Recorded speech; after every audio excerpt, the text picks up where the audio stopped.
Hi hello నమస్తే welcome to our channel ఆలయ యాత్ర. నేను మీ ముందరికి మరొక అద్భుతమైన పురాతన ఆలయంతో అయితే వచ్చేసాను అనమాట. ఈ ఆలయం మనకి 600 సంవత్సరాల క్రితం రెండో దేవరాయలు వారిచే నిర్మించిన ఆలయం అన్నమాట. ఈ యొక్క ఆలయము ఈ ఆలయము 3 నదులు ప్రవహించే ఒక ప్రదేశంలో ఈ యొక్క ఆలయాన్ని అయితే నిర్మించారనమాట. ఈ ఆలయం వచ్చేసి నరసింహస్వామి వారి యొక్క ఆలయం. కాకపోతే ముస్లిం రాజుల యొక్క దండయాత్రలు అలాగే గుప్తు నిధుల వేటలో ఈ యొక్క ఆలయం చాలా భాగం అయితే శిథిలం అయితే అయిపోయిందనమాట. ఇప్పుడు మనం ఆ ఆలయం వద్దకు వెళ్ళి ఆ ఆలయం తాలూకా పూర్తి స్థల పురాణం అయితే తెలుసుకుందాము. ఇంతకీ ఈ యొక్క ఆలయం ఎక్కడుందంటే తిరుపతి నుండి 14 కిలోమీటర్ల దూరంలో చంద్రగిరిలోని రెడ్డయ్యవారిపల్లి అనే ఒక గ్రామంలో ఈ యొక్క ఆలయం అయితే ఉంది. ఆ ఆలయం తాలూకా లొకేషన్ కూడా మీకు డిస్క్రిప్షన్లో ఇచ్చాను, చెక్ చేయండి. ఇప్పుడు మనం ఆ ఆలయం దగ్గరికి వెళ్ళి ఆ ఆలయం తాలూకు చరిత్ర అంతా తెలుసుకుందాం, పదండి.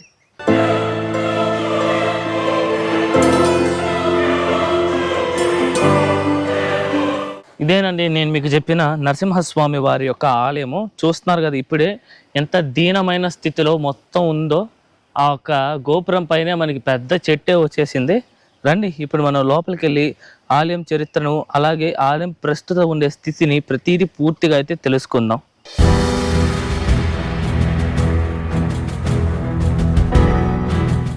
ఇప్పుడు మనం ఈ ఆలయం తాలూకా పూర్తి చరిత్రను అయితే తెలుసుకుందాము.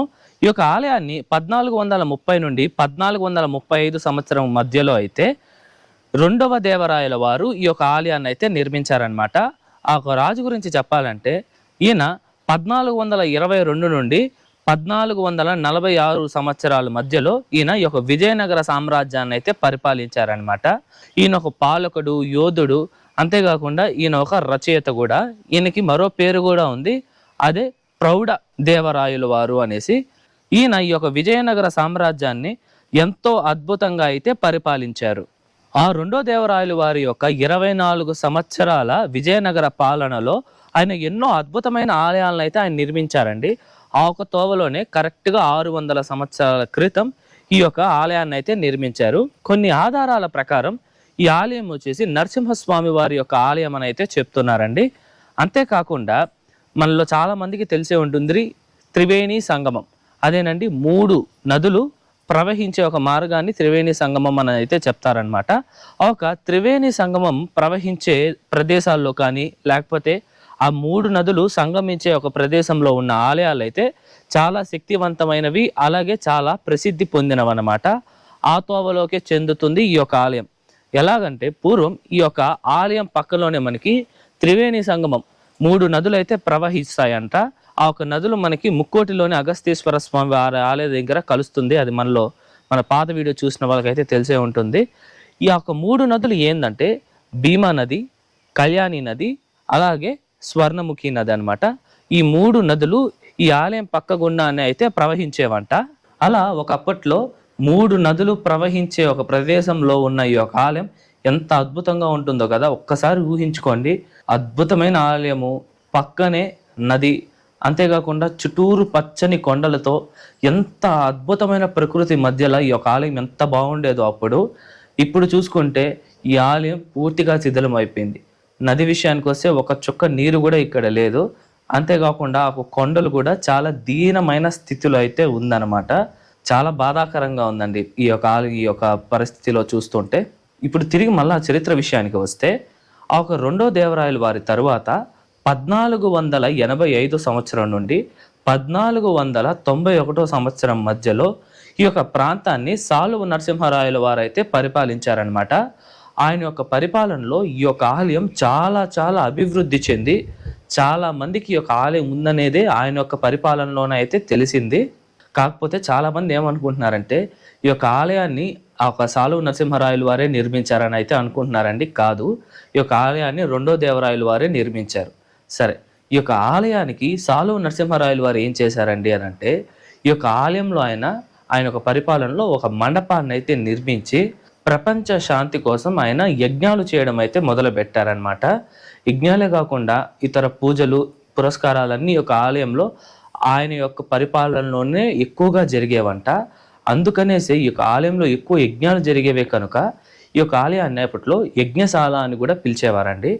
ఆ యొక్క సాలువ నరసింహరాయలు వారి తరువాత ఈ యొక్క ఆలయాన్ని విజయనగర రాజైన శ్రీకృష్ణదేవరాయలు వారు కూడా కొన్నిసార్లు అయితే ఈ యొక్క ఆలయాన్ని అయితే సందర్శించారంట. అప్పట్లో ఇంత అద్భుతంగా ఉన్న ఈ యొక్క ఆలయము 1782వ సంవత్సరంలో ఏం జరిగింది అంటే, హైదర్ అలీ చంద్రగిరి మీద దండయాత్రకు చేసేకి వచ్చేటప్పుడు ఈ యొక్క ప్రాంతంలో ఉన్న ఇతర ఆలయాల వలె ఈ యొక్క ఆలయాన్ని కూడా ఆయన ధ్వంసం చేశారు. అప్పుడు ఆ హైదర్ అలీ యొక్క ఆలయాన్ని ధ్వంసం చేసిన తరువాత ఈ యొక్క ఆలయంలోని విగ్రహాలను కూడా ఆయనే ధ్వంసం చేసేసారండి. ఆయన ధ్వంసం చేసినప్పటి నుండి ఇప్పటి వరకు ఈ యొక్క ఆలయం ఎప్పుడు కానీ పునర్నిర్మాణానికైతే నోచుకోలేదు. అప్పుడు ఎలాగైతే ధ్వంసం చేసినప్పుడు ఉండిందో ఇప్పటికీ అలానే ఉంది.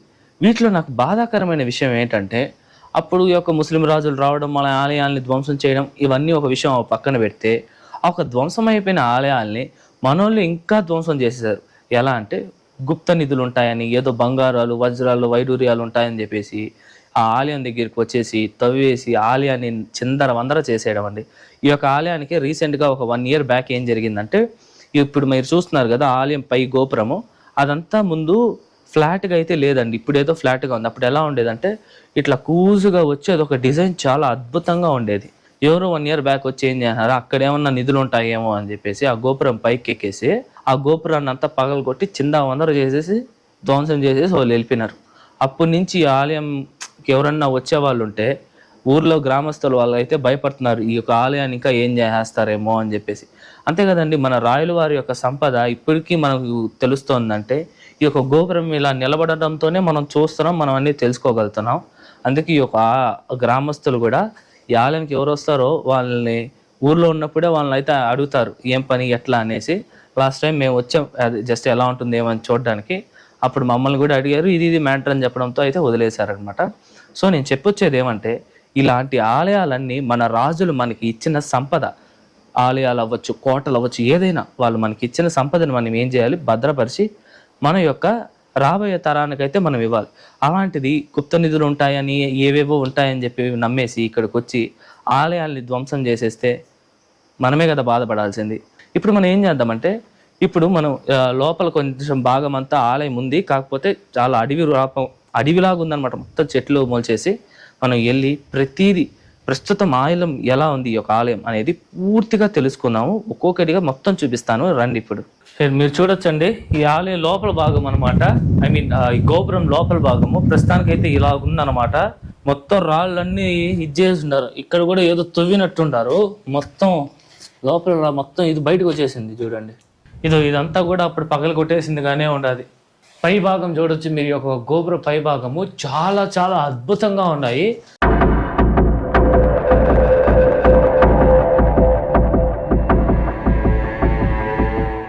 మనం ఆ గోపురం దాటి లోపలికి వస్తే మనకి ఈ యొక్క ఏరియా వస్తుందండి.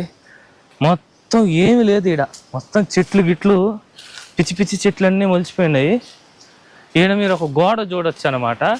అంతేకాకుండా మీరు ఇటు వచ్చారనుకోండి, ఈ గోపురం తాలూకా రైట్ సైడ్ వ్యూని అయితే మీరు చూడొచ్చు. మీరు కింద చూడండి, ఎంత శాతం గోపురం ఇంకా లోపలికి ఉండేదో, కింద అడుగు మొత్తం మట్టితో కప్పకపోయింది. ఓ ఓ ఓ ఓ ఏదో అండి, కొన్ని ఇరిగిపోయిన రాతి స్తంభాలు చూడొచ్చు మీరు. ఈ ఆలయంలో మనకి మిగిలింది 2. ఈ ఆలయ ప్రహరీ గోడ, రెండోది వచ్చేసి ఈ ఆలయం తాలూకా గోపురం. ఈ 2 తప్ప ఈ యొక్క ఆలయంలో ఏమీ లేదు. విపరీతమైన చెట్లు, విపరీతమైన ముళ్ళ కంపలు, అంతకన్నా విపరీతమైన మందు సీసాలు, ఇవి తప్ప ఇక్కడ ఇంకేమీ లేవు. ఇటు రండి ఒకసారి. గోడ ఇదే అన్నమాట, ఈ ఆలయం తాలూకా ప్రహరీ గోడ అంటాం కదా, ఇదే ప్రహరీ గోడ కూడా ఈ యొక్క ఆలయానికి. ఆ పక్కకు పోతే మనకి ఇంకా పెద్ద ప్రహరీ గోడ వస్తుంది, అది కూడా చూద్దాం రండి. ఓకే, మీరు ఇటు చూడొచ్చండి, ఇదే నేను మీకు ఇంతకు ముందు చెప్పిన ఈ ఆలయం తాలూకా ప్రహరీ గోడ అనమాట. దాదాపు 20 అడుగుల ఎత్తుంటుందండి ఈ యొక్క ప్రహరీ గోడ. చాలా చాలా బలంగా ఉంది. మీరు చూడొచ్చు, ఈ యొక్క ఆలయం తాలూకా ప్రహరీ గోడ ఇంత అద్భుతంగా ఇంత బలంగా ఉంటే ఇంకా ఆలయం ఇంకెంత అద్భుతంగా ఉండేదో మీ ఊహకే వదిలేస్తున్నాను. వేరే లెవెల్ ఉందండి. మీరు చూడొచ్చు, ఒక్కొక్క రాయి కూడా దాదాపు 4.5 అడుగులు ఉండదు. ఒక్కొక్క రాయి 4.5 అడుగుకి 1.5 అడుగు ఎత్తుతో రాళ్ళు చాలా చాలా బలంగా ఉన్నాయి. ఈ ఆలయం మనకి ఎట్లంటే బిట్స్ అండ్ పీసెస్గా అయితే మిగిలింది. ఒక్కొక్కటిగా ముందరకు పోయి ఇంకా ఏముందో కూడా మనం చూద్దాం.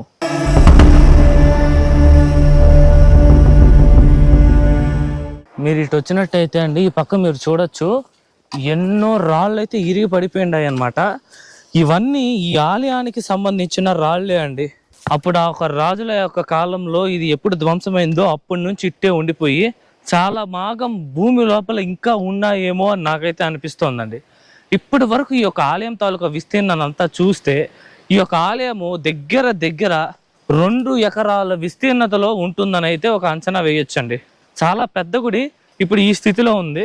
రీకన్స్ట్రక్ట్ చేసి ఏమన్నా చేయొచ్చా అంటే క్వశ్చన్ మార్కే అండి. ఎందుకంటే మొత్తం ఆలయం అంతా ఇదైపోయింది కదా, ఒక కొత్త ఆలయం నిర్మించినట్టే ఉంటుంది కొత్తగా నిర్మిస్తే.